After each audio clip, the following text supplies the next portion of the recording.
स्वागत है आप सभी का एनपी न्यूज के स्पेशल बुलेटिन में। संसद के मानसून सत्र का आज दूसरा दिन है।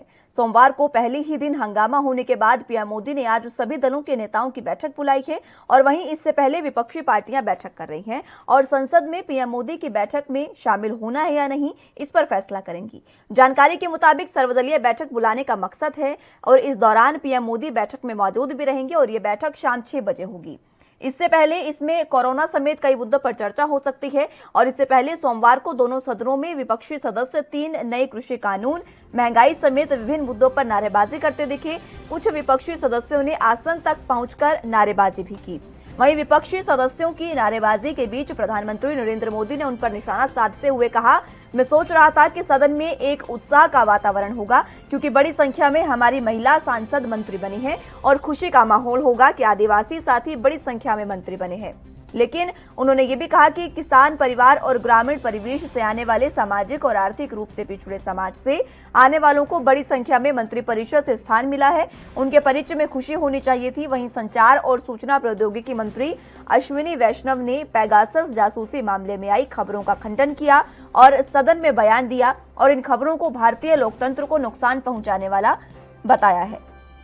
तो वैक्सीन समेत कई मुद्दों पर चर्चा हो सकती है और इसको लेकर ये जो सर्वदलीय बैठक बुलाई गई है, इस बैठक में क्या कुछ होगा ये देखना अहम होगा। हालांकि इस सर्वदलीय बैठक से पहले विपक्षी दल लगातार बैठक कर रहे हैं और इन बैठकों में विपक्षी दल जो बैठक कर रहे हैं उसमें देखना होगा कि अब क्या फैसला विपक्षी दल लेते हैं और पीएम मोदी की बैठक में शामिल होंगे या नहीं, ये देखने वाली बात होगी। हालांकि आज दूसरा दिन है मानसून सत्र का, लेकिन कल जिस तरीके से मानसून सत्र रहा, काफी हंगामेदार शुरुआत हुई।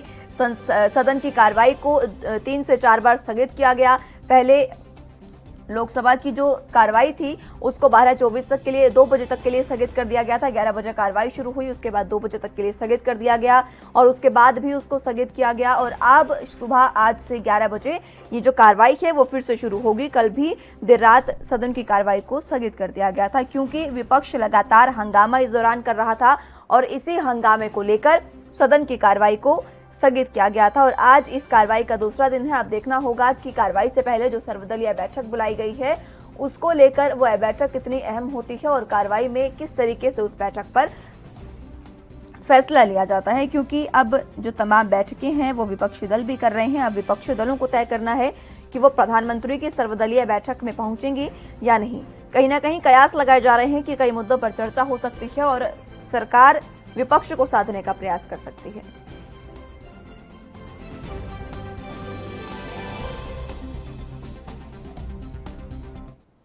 तो इसी पर आज हम चर्चा करेंगे। हमारे साथ तमाम पैनल मौजूद हैं, उनका तारुफ आपसे करवा देते हैं। आलोक वसु जी हमारे साथ बीजेपी का पक्ष रखने के लिए मौजूद हैं, बहुत स्वागत है सर आपके एनपी न्यूज पर। सीके ठाकुर जी हमारे साथ कांग्रेस का पक्ष रखने के लिए मौजूद है। ठाकुर साहब आपका भी बहुत स्वागत है।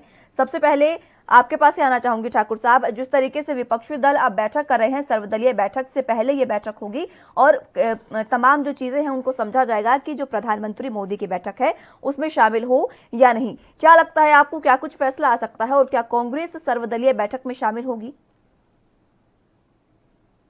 सर्वदलीय बैठक, चूंकि कांग्रेस विपक्ष में लीडिंग पार्टी है और सभी देश के सभी मुद्दों को देख करके वो सभी विपक्षी दल के लोगों से बातचीत करके वो आज फैसला लेंगे कि आना है कि नहीं आना है। लेकिन इससे पहले मैं बता दूं कि प्रधानमंत्री जी या भारतीय जनता पार्टी की सरकार जो केंद्र में निर्णय ले रही है, आप सबसे पहले मैं बता रहा हूं कि नीट की परीक्षा में जो आरक्षण था उस आरक्षण को समाप्त करना लोकतंत्र की हत्या है।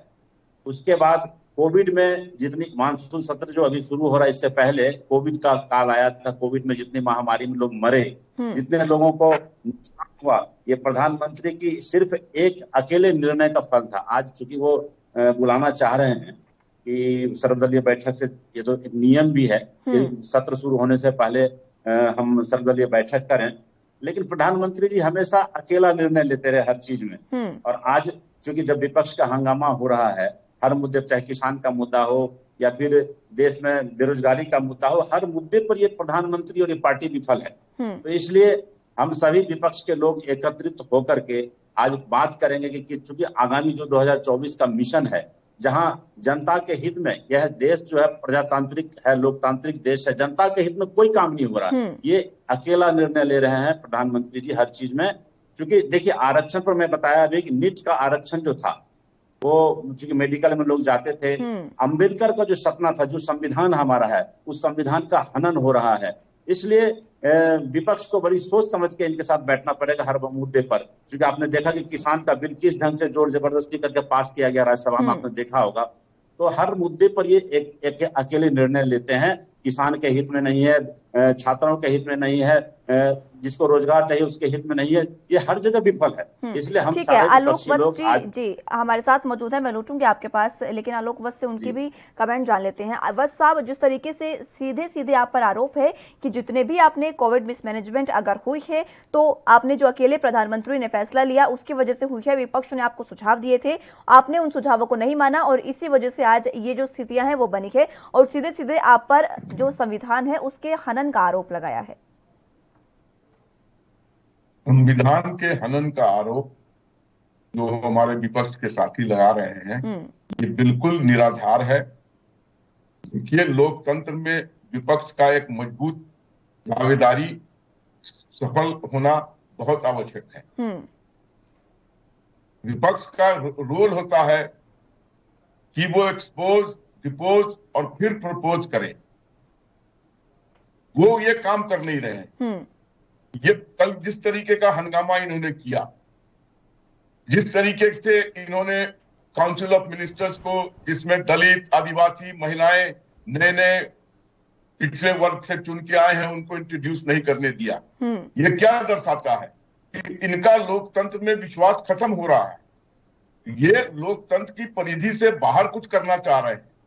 आपने देखा कि बारिश हो रही थी, प्रधानमंत्री स्वयं अपना अम्ब्रेला लेके आए थे और विपक्ष के बड़े नेता राहुल गांधी जी का सिक्योरिटी उनका अम्ब्रेला लेके चल रहा था।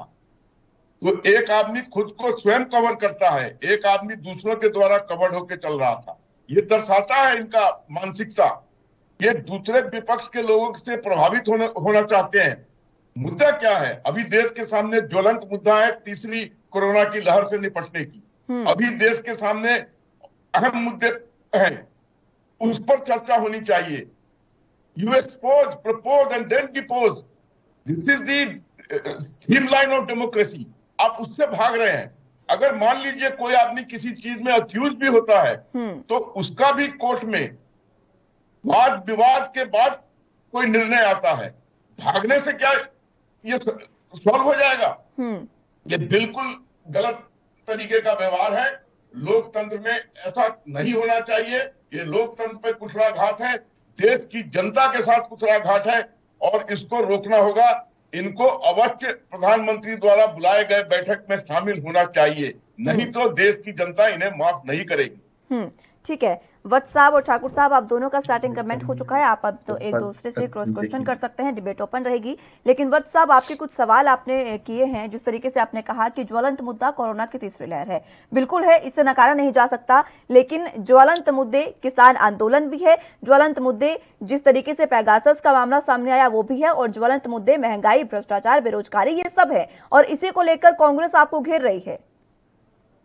प्रधानमंत्री जी ने स्वयं देश के सामने संबोधित करके कहा था कि तीखी से तीखी नोकझोंक कीजिए, तीखी से तीखे प्रश्न पूछिए, लेकिन हमें भी उन सवालों का सही ढंग से जवाब देने का मौका दीजिए। ये प्रधानमंत्री ने सत्र होने के पहले ही इनको आह्वान किया था, लेकिन इन्होंने उसकी अवहेलना की और इन्होंने जिस तरीके का शर्मनाक पहलू दिखाया सदन में, वो पूरे देश ने देखा है। ये कतई टॉलरेबल नहीं है। ऐसा व्यवहार लोकतंत्र के मर्यादाओं के विपरीत जाता है। बिल्कुल, और ये जो बात आपने कही है ये वाजिब भी है, क्योंकि देखिए ठाकुर साहब, जिस तरीके से खुद प्रधानमंत्री ने आपसे अपील की थी, जिससे हालांकि उनको मंत्रियों को संबोधित भी करना था उनको, और मंत्रियों से भी उनका परिचय देना था, तो अगर वो सब जो प्रोसेस है वो हो जाता उसके बाद आप ये चीजें शुरू करते। लेकिन जिस तरीके से लोकसभा में राजनाथ सिंह ने जैसे ही अपना भाषण देना शुरू किया और राज्यसभा में प्रधानमंत्री ने भाषण देना शुरू किया, वैसे ही दोनों ही तरफ से जो विपक्ष है उसने नारेबाजी करनी शुरू कर दी। जिस तरीके से प्रक्रिया होती है, आप प्रक्रिया को देखकर सुनकर उसके बाद ये मुद्दे उठा सकते थे।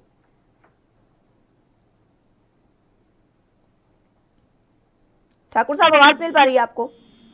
हाँ, आवाज आ रही है जी। हेलो जी। हाँ, मैं ये देखिए, प्रोसीड्योर सब कुछ है, सबको पता है। आपको पता है कि किसान बिल को कैसे इन्होंने पास किया, विरोध के बावजूद, रोकने के बावजूद। तो इनकी एक प्रक्रिया ही अलग हो गई है।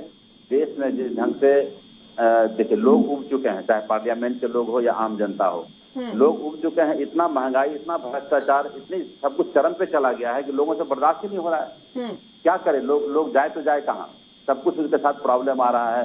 प्रधानमंत्री जी अकेले निर्णय कर, अब देखिए देश के डीजल और पेट्रोल का दाम, कच्चे तेल का दाम वर्ल्ड मार्केट में कहाँ है, और हम जब यहाँ पे अपना तेल हिंदुस्तान में बेचते हैं तो कहाँ से कहाँ चला गया है। तो ये सब प्रॉब्लम तो है, इसलिए लोग अपना आपा खो चुके हैं। लोग क्या कहें इसके लिए, मैं कुछ कहना ठाकुर साहब, आपकी बातें तमाम सही है। जिस तरीके से आपने बातें कही, लोग आपा खो चुके हैं, लोग परेशान हो रहे हैं, ठीक बात है। लेकिन देखिए, अगर इस तरीके से हंगामा होता रहा और सदन की कार्रवाई को स्थगित ही किया जाता रहा, तो आखिर वाद विवाद कब होगा, विचार कब होंगे और उन पर बातचीत कब होगी? जी, बातचीत का मौका मिलेगा। आज सर्वदलीय बैठक बुलाए हैं प्रधानमंत्री जी, लेकिन सर्वदलीय बैठक बुला करके वो सिर्फ अपनी बात मनवाना चाहते हैं। यही तो प्रॉब्लम है ना। वो सिर्फ और अपना अभी अब तो आज 24 या 21 एजेंडा पे उन्होंने कहा कि 21 बिल पास करेंगे, तो उस पर वो प्रॉब्लम है। लोग करे तो क्या करें, इसके लिए हंगामा तो जरूरी है, और हंगामा करना विपक्ष का काम भी। हंगामा नहीं करेगा तो लोग चलेगा कैसे? क्योंकि लोगों को मैसेज भी जाना चाहिए, विपक्ष को देश की जनता को बताना भी है कि हम कहाँ हैं, स्थिति किस स्थिति में है।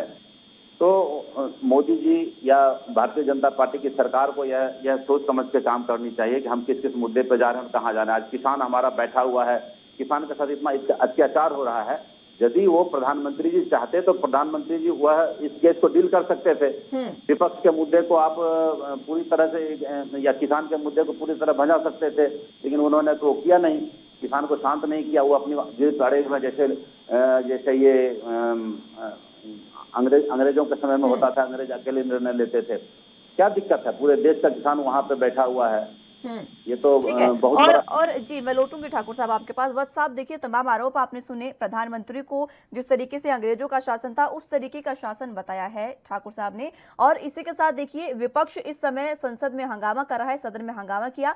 ये आपके लिए इतनी बड़ी समस्या नहीं है जितनी समस्या आपके पास 22 जुलाई को होने जा रही है, क्योंकि किसान भी अब घेराव करने जा रहे हैं सदन का। और अब जिस तरीके से अभी तक तो विपक्ष उठा रहा था ये मुद्दा, अब किसान भी घेराव करेंगे, तो वाकई जो समस्या है वो कहीं ना कहीं नजर आ रही है सरकार की। समस्याएं तो रहेंगी जब तक ये देश रहेगा, और प्रधानमंत्री को इन समस्याओं से निपटने का में पूरी तरीके से निपुण है। आप बात कर रही हैं कि अगर कोई आदमी धरने पर बैठता है तो उसकी मांगे मान ली जाए। आपने शाहीन बाग में देखा लोग कितने महीने तक बैठे रहे, अंत में उसका क्या फैसला हुआ, कहाँ गया वो मुद्दा, कहाँ गए वो लोग? तो आज ये जो कह रहे हैं कि पूरे देश का किसान बैठा हुआ है, तो ये गलत बयानी है। वो मुट्ठी भर लोग अब बच गए हैं वहां पे।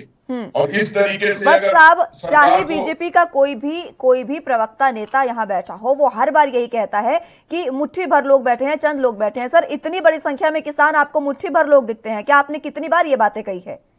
अभी भी किसान उतनी ही संख्या में है, और 200 से ज्यादा जो किसान है वो अब सदन का घेराव करने की कोशिश भी कर रहे हैं। मुस्कान जी, 135 करोड़ लोगों में जितने लोग वहां बैठे हैं और जिन जिन राज्यों से बैठे हुए हैं, ये पूरा देश देख रहा है। कहाँ है बिहार में किसान की समस्या, कहाँ है उड़ीसा में किसान की समस्या, कहाँ है केरल में किसान की समस्या, हरियाणा में तो है ना सर, उत्तर प्रदेश में तो है ना सर। तो आप क्या समझती हैं कि अगर एक मुट्ठी भर लोग बैठकर सरकार को नकेल पहना देंगे? तब तो तरह तरह के राज्यों की डिमांड आ रही है, वहां के लोग भी आकर अगर इस तरीके का हंगामा करें तो अलग अलग पृथक राज्य बनना चालू हो जाए। लेकिन सुनिए वत्स साहब, बीजेपी कहती है कि हम आखिरी छोर पर बैठे एक जो भी शख्स होगा, गरीब तबके का चाहे कोई भी हो, आखिरी छोर तक बैठे शख्स तक अपनी सुविधाएं पहुंचाएंगे। तो आखिर यही किसान क्यों वंचित रह जाते हैं? ये किसान जो एयर कंडीशन में बैठे हुए हैं, जो वॉशिंग मशीन से कपड़े धुलवा रहे हैं, इनको आप अंतिम छोर का किसान कहती हैं? वत्स साहब देखिए, जीने का अधिकार सबको है। वॉशिंग मशीन अगर कोई गरीब हो तो उसके घर में भी होगी, ऐसी कोई गरीब हो उसके घर में भी होगी। ठीक है, देखिए इस तरीके की बयानबाजी मत करिए। ठीक है, मैं लौटूंगी आपके पास। सीके ठाकुर जी, आपने तमाम बातें सुनी है, अभी भी मुट्ठी भर किसान कहा जा रहा है उन किसानों को। वही तो मैं कह रहा हूँ, इनकी इतनी जो है, इनको इतना घमंड हो गया है भारतीय जनता पार्टी के लोगों को, प्रधानमंत्री मोदी के लोगों को, कि अब समझिए कि वैक्सीनेशन का मामला है, वैक्सीन पूरे देश को लग रहा है, और आप ऐड में देखेंगे तो मोदी जी एहसान कर रहे हैं। अरे एहसान क्या कर रहे हो, तुम्हारा काम है। जितना भी ऐड आ रहा है आपके टीवी में देखिए या फिर दूरदर्शन रेडियो में देखिए, हर जगह जो आ रहा है, तो ये इस मुद्दे को लेकर के आते हैं कि मोदी जी ने बड़ा काम कर दिया, एहसान कर दिया। ये सरकार का काम है। ठीक है ठाकुर साहब, आपकी बात मैं जरूर पूरी सुनूंगी और इसी मुद्दे के साथ ब्रेक के बाद एक बार फिर से हम शुरुआत करेंगे। फिलहाल वक्त एक छोटे से ब्रेक का है, फौरन हाजिर होंगे।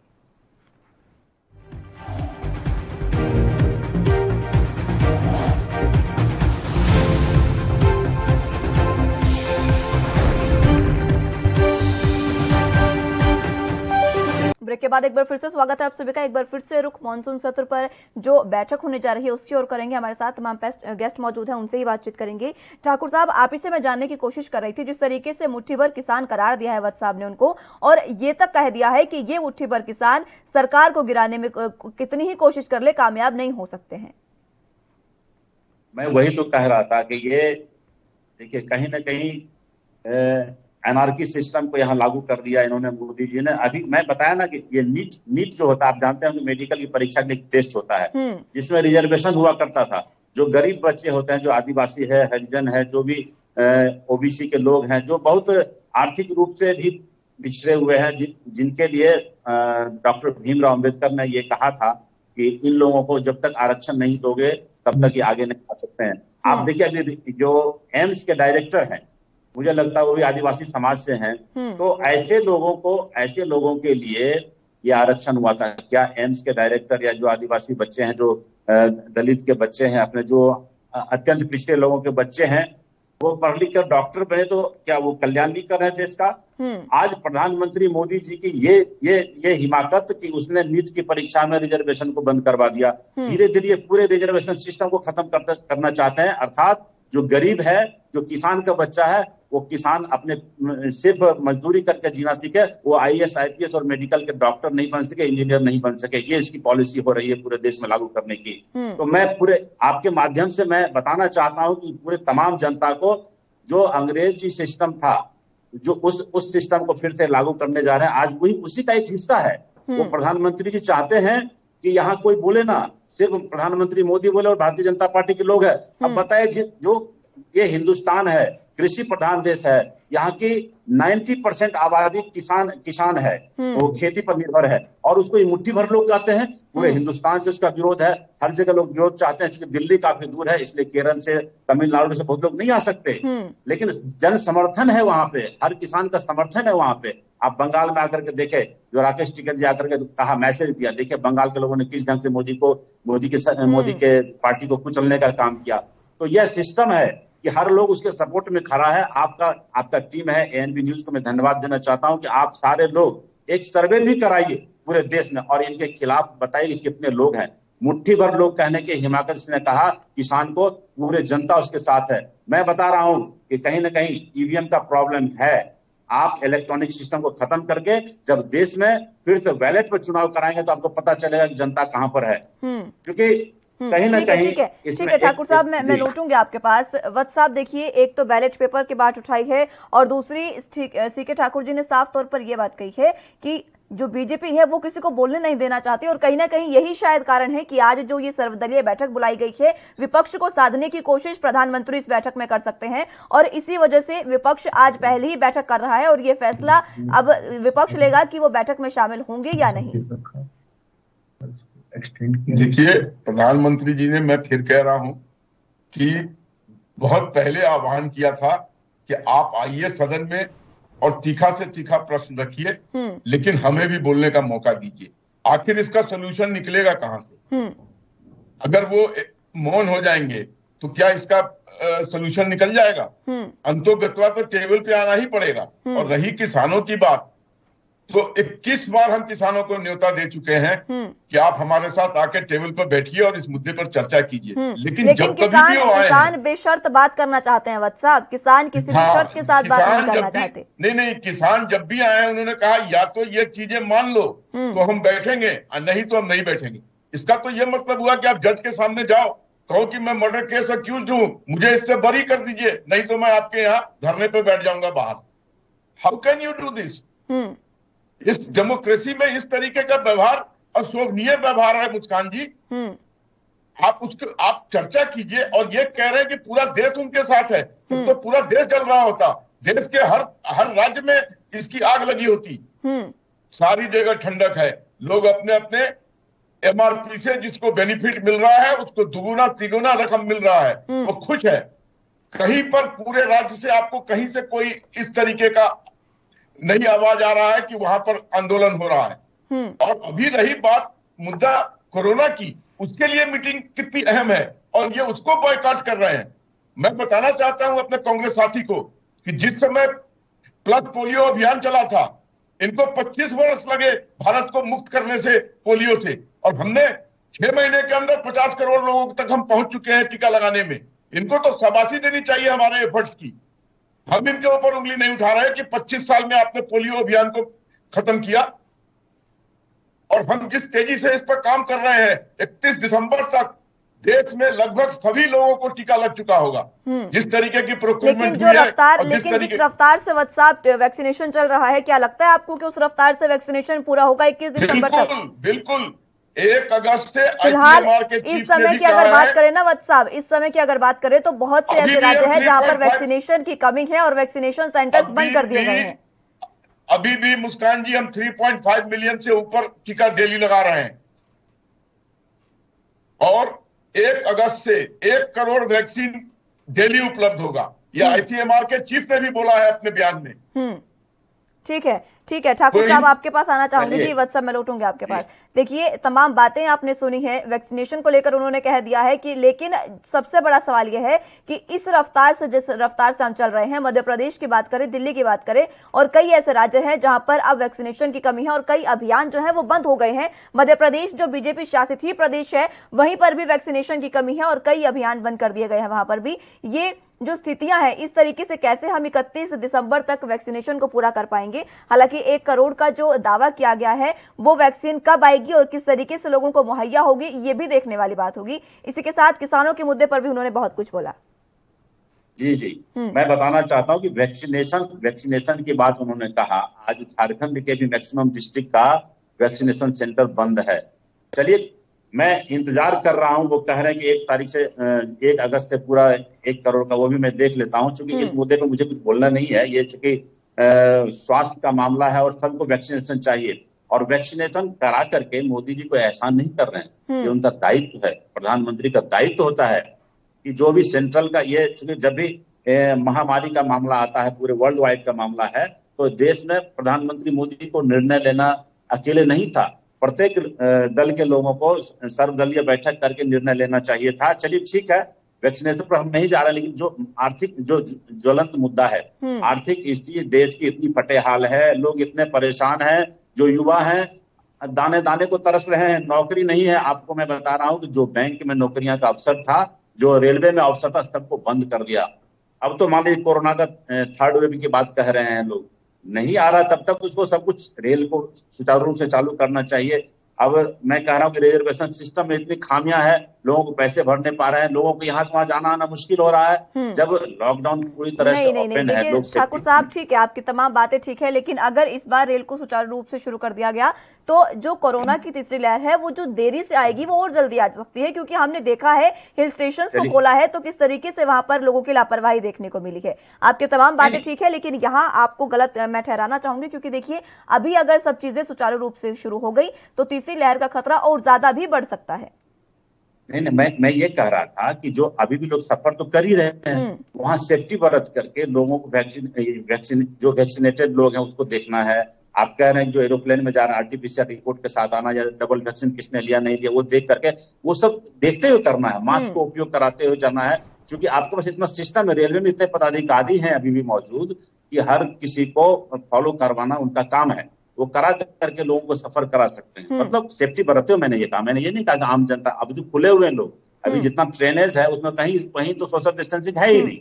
बिल्कुल, और यही कारण है कि देखिए कोरोना के अब आंकड़े एक बार फिर से बढ़ने लगे हैं, क्योंकि अब हिल स्टेशन पर ही देख लीजिए बहुत से लोग हैं जो लापरवाही बरतते नजर आ रहे हैं। कहीं भी लापरवाही हमें देखने को मिल रही है। व्हाट्सएप आप ही के पास आ रही हूं मैं, आप भी अपनी बातें पूरी रखिएगा, लेकिन उसके साथ मैं एक सवाल ये भी पूछना चाहूंगी। विपक्ष अब लगातार ये आरोप लगा रहा है कि अब जब आप घिरते नजर आ रहे हैं सदन में तो आप सर्वदलीय बैठक बुला रहे हैं, लेकिन जब विपक्ष ने, तमाम 12 विपक्षी दलों ने मिलकर आपको एक चिट्ठी लिखी थी और आपसे सर्वदलीय बैठक बुलाने की मांग की थी, उस समय तो बैठक नहीं बुलाई गई, उनके सुझाव नहीं लिए गए। बिल्कुल, यही तो मैं कह रहा था कि अभी जो कल जी मैं लौटूंगी ठाकुर साहब आपके पास, व्हाट्सएप की बात सुन लेते हैं। मुस्कान जी, उस समय देश घोर संकट से गुजर रहा था। उस समय ये मीटिंग का दौर नहीं था, होने की संभावना नहीं थी। हम जूझ रहे थे दिन रात किस तरीके से अपने लोगों की जान बचाई जाए। तो इसी जान ही बचाने के लिए व्हाट्सएप आपसे सर्वदलीय बैठक की मांग की जा रही थी कि लोगों की जान कैसे बचे। कोरोना का जो संक्रमण बढ़ रहा है, मैं आपके माध्यम से ये कहना चाहूंगा, इसमें हम लोग स्वयं भी दोषी हैं। जब बार बार प्रोटोकॉल को पालन करने के लिए हर जगह से बोला जा रहा है, प्रधानमंत्री जी स्वयं बार बार अपील कर रहे हैं, सारी एजेंसियां बता रही हैं कि किस तरीके से कोरोना से हमको प्रोटेक्शन चाहिए, लेकिन हम लोग उस सारे रूल को फ्लाउंट करने में अपनी शान समझते हैं। ठीक है, देखिए तमाम बातें ठीक है, ठीक है, देखिए समय की भी कमी है, मैं रोकना चाहूंगी आपको, समय की कमी है। बहुत बहुत शुक्रिया आप दोनों का हमारे साथ जुड़ने के लिए, ठाकुर साहब और वत्सा, बहुत शुक्रिया आप दोनों का हमारे साथ जुड़ने के लिए। लेकिन विपक्ष का अभी भी यही सवाल सबसे बड़ा है कि आखिर जब आपसे सर्वदलीय बैठक की मांग की गई थी तब तो आपने बैठक नहीं बुलाई, और अब जब आप सदन में घिरते नजर आ रहे हैं, चारों ओर से जब आप घिरते नजर आ रहे हैं, तब आप खुद सर्वदलीय बैठक बुला रहे हैं और विपक्ष को कहीं ना कहीं साधने का प्रयास कर रहे हैं। ये विपक्ष के आरोप है। अब देखना होगा कि आज के सत्र की कार्रवाई किस तरीके से शुरू होती है, कितनी हंगामेदार रहती है और क्या कुछ आज के दिन देखने को मिलता है। फिलहाल के लिए मेरे साथ बस इतना ही। आप जुड़े रहिए एनबी न्यूज के साथ। नमस्कार।